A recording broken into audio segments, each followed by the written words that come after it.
Hey everybody, this is TCG Productions here, and today this is going to be one of the this isn't really like a main project. As part of the tech room upgrades I've been performing this during this block of time I have off for Christmas break from school and whatnot. But this is just going to be like one of the associated side projects that's been brought about due to system changes and some stuff that's actually recently happened, such as the acquisition of 3 computers, 2 of them being compact SR-5000 series desktop computers, and an eMachine's laptop computer, which I've already picked apart for its good, useful parts.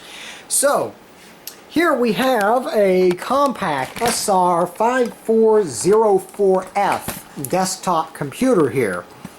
Now this was the computer that was featured in the Windows Vista and Windows Vista running on good hardware and what's to come video, where I demonstrated that Windows Vista does actually run pretty acceptably well on hardware that's actually meant for it, despite there being a bunch of junkware loading at system startups. Yep, and as a footnote to the video, I did wipe the hard drive. Now, what are we going to be doing with this system? We are going to be mothballing it and preparing it for cold storage. So, I'm just going to go ahead and demonstrate that the hard drive is indeed totally cleared. System powers up, hard drive spins up, monitor comes on because it was sitting in standby and it got signal. Then we're just going to go ahead and let it run through its automatic power on self-test. Has 2 gigabytes of DDR2 and dual channel 2x1 gigabyte sticks. You can see it's doing it and trying to seek the optical drive for anything that might be considered as boot media. And the system has given up. It says disk boot failure, insert system disk and press enter. Now of course there is no system disk to use with this computer, and if I press enter, it simply reseeks the optical drive and will eventually print the same message once again. However, unlike some computers which try to PXE boot from the network, and then if you try to retry boot, it just tries the same PXE boot from the network thing again, or other systems which simply say boot failure, insert diskette and drive A and press any key when ready, and will totally refuse to boot from any other form of boot media. And I think I've encountered at least a few systems that upon encountering a disk boot failure type situation because a hard drive has been wiped, they simply lock up cold and refuse to let you boot from anything.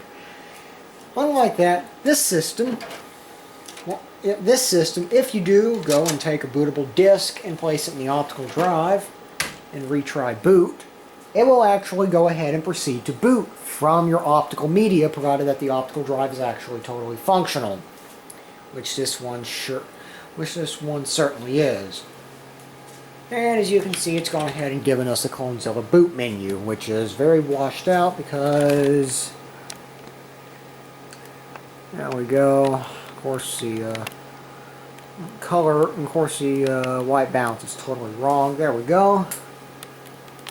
We'll go ahead and reset our white balance to something sensible because this is going to be the last time this computer powers up for what is probably going to be a very long time. So I'm just going to go ahead and get my optical disc back.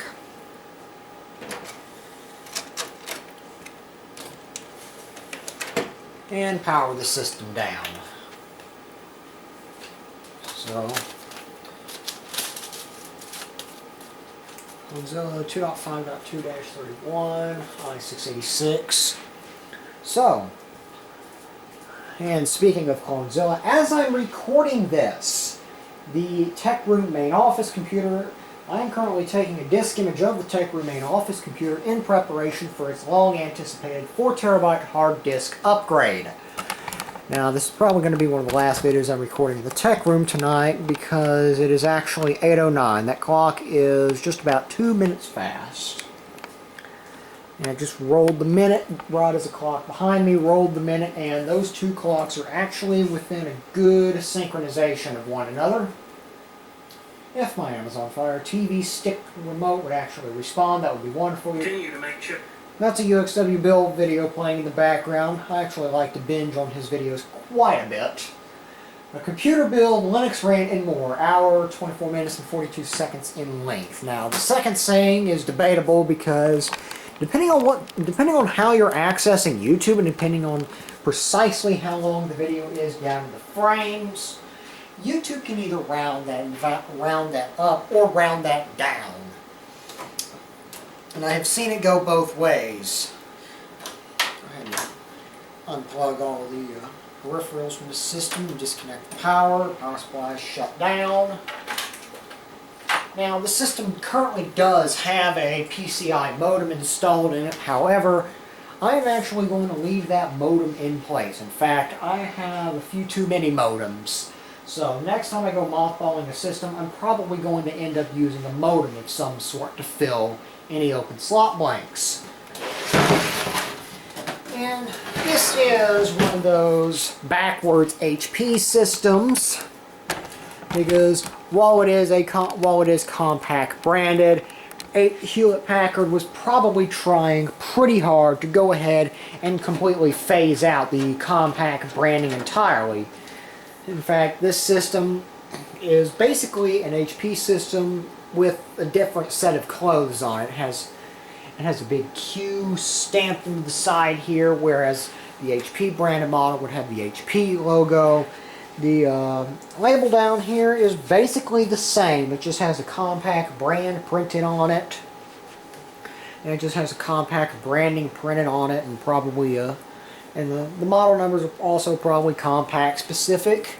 However, the feature byte information on the bottom of the system is a staple of HP manufacturing. In fact, this side panel right here, I have attempted to put this on a different computer, the HP Pavilion P7-1020, what is now the Tech Room Firewall system, and it almost went on there. And yes, inside this case is extraordinarily dusty. However, the table out in the garage has either been totally unavailable or, well, that's interesting, we have a little fluff ball in the power supply. It's like in a power supply's wiring harness. It has either been totally unavailable or available at rather inconvenient times of the day or night. So anyways, like the front panel even attaches the same way. So I mean, yeah. Anyways, I digress. It is basically an HP system in compact clothing. So this system here has an AMD Sempron processor of some sorts, an AMD Sempron, I think LE-1020 or something like that. It's a pretty low-end AMD processor. Single core, no SMT. Intel calls it hyper-threading, but you get the point. It's a single core processor, and it is a single core processor with absolutely no assistance in the multi-threading department. So the way we're going to mothball this system is we're going to pick all of the useful parts off of it that we can, including, well, all the useful parts off of it that don't involve opening up gaping holes in the case, because there's a thing about systems that are going into cold storage and the possible intrusion of rodent activity.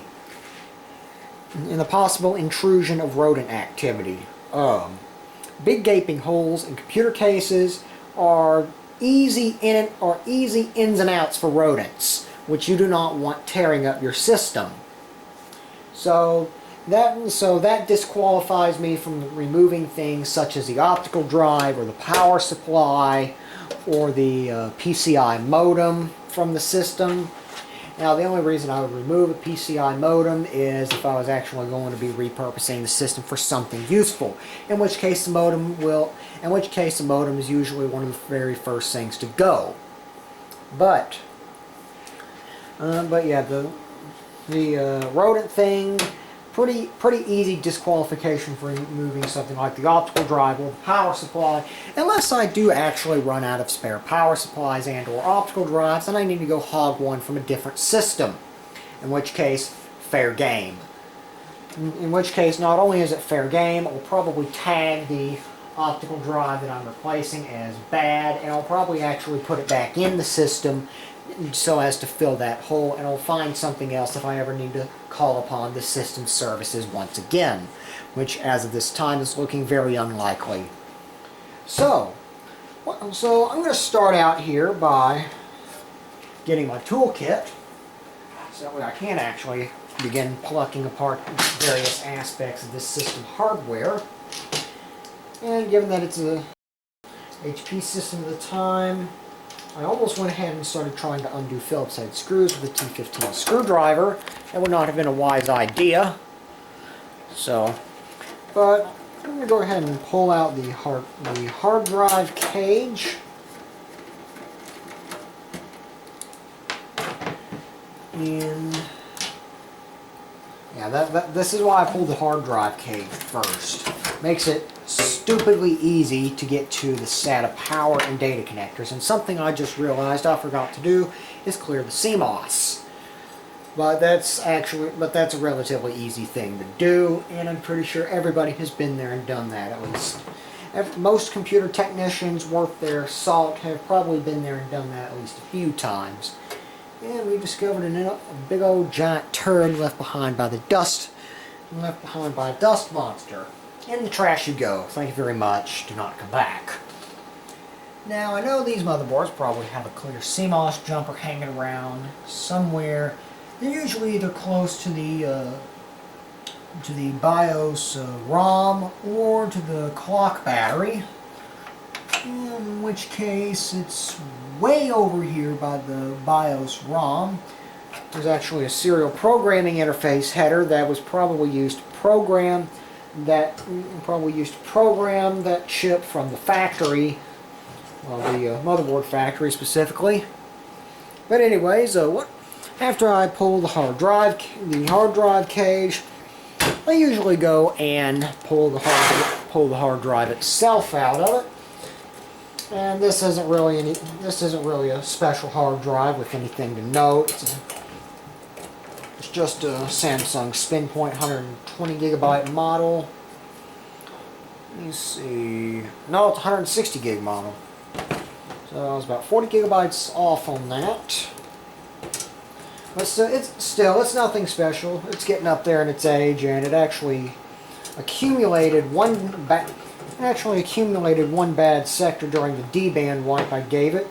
However, that's about a 9-pass wipe. You have the 7-pass DoD 5220.12-M wipe, plus the blanking wipe, the zero fill, and then a verification pass to verify that the drive has actually indeed been completely wiped. So yeah, 9 passes wiped the drive. Now I can tell that, let's see, a Marvell controller chip of some kind, probably the SATA controller.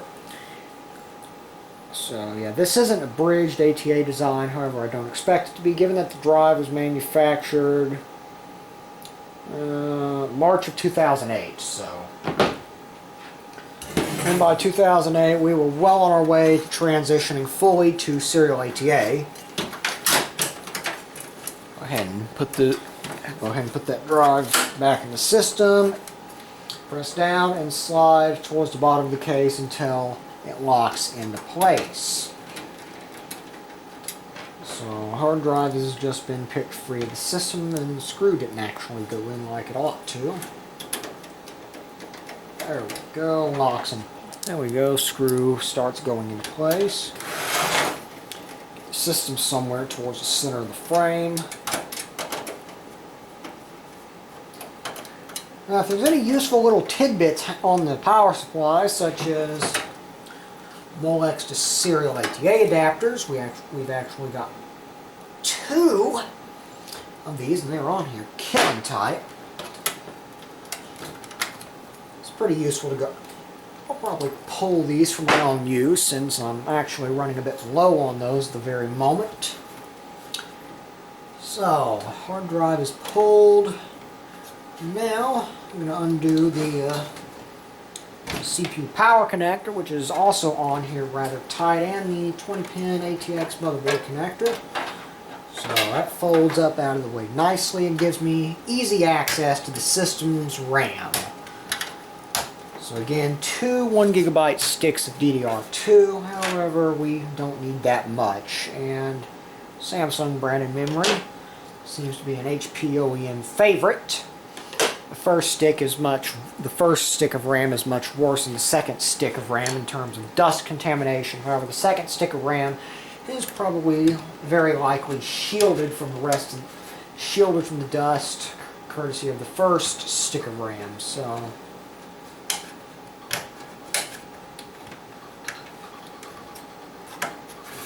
there we go.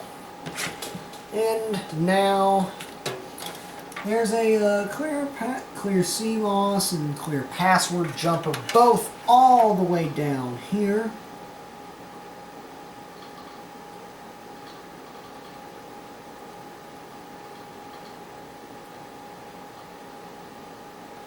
So there's actually two jumpers down there. Go ahead and go ahead and reverse the positions on those, and it should clear the CMOS and the password if a password is set on the system.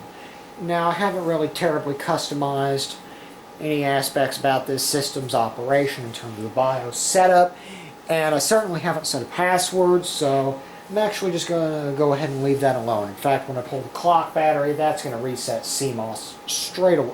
That's going to reset CMOS right off the bat. Now, and the CPU heatsink is extraordinarily plugged with dust, and I've mentioned before about cleaning this system. So I'm actually going to leave the CPU in there just so that way I don't disturb any of the dust and possibly get it to someplace where it cannot easily be removed, such as down the pins of the CPU socket, which is AM2. I think it's just standard AM2, not anything like AM2 Plus or anything like that, if you just so happen to be curious about it. Now there's a clock battery way up here on the motherboard. It is under the second conventional PCI slot, and it's actually located behind the PCI Express X1 slot. So I'm just going to go ahead and press the screwdriver into the metal tab on the socket, and the metal tab comes back. Battery should pop up and out. There we go. KTS seems to be an OEM favorite. 3 volts, CR2032. And that should take care of everything. We have now disconnected the last residual bit of power to the system's motherboard. So I'm going to go ahead and plug these connectors back in, just for neatness' sake. And now we're ready to put the side cover back on the system one last time. And then all I have to do is write up an information tag telling me what this system actually is, and when it was mothballed, and what I pulled from it. So I'll go ahead and throw the side cover on the case one last time.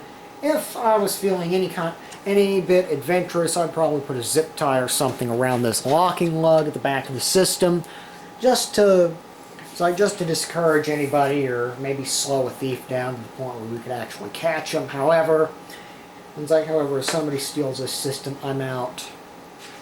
It's like I'm basically out an optical drive and a power supply, because those are the only two really worthwhile components to this computer. Again, the CPU is some low-end AM2 job, so, and the case is a disaster, and the whole system actually just needs outright cleaned. So, not really losing a whole lot there. Now, I've got this stack of papers over here that have been printed typically on just one side only. This was a printer test page from our HP OfficeJet Pro 8600 from whenever I switched my dad's computer over to Debian 11. And what I'll do is I'll typically just stick this on the side of the case or something, or as I've done more recently, I'll fold it. I'll go ahead and fold it in half, and I'll basically just go ahead and tear it down the middle. And I get a nice half-size sheet of paper that I can tape down to the case and write pertinent information on. And nobody needs to see me taping that down to the case because that's just boring. But we will go ahead and write some pertinent information down on the computer case. So this is a compact with a QSR 5404F. Yes, I put lines to my zeros, and yes, that is a total. Yes, that line is in the wrong place. It is not at all centered. Works.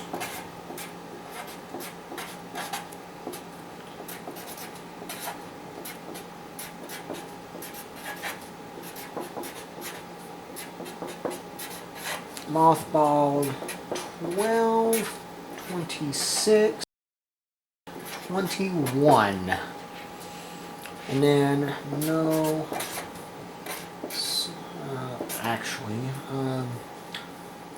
try that again. There is a CPU here. No HDD or RAM.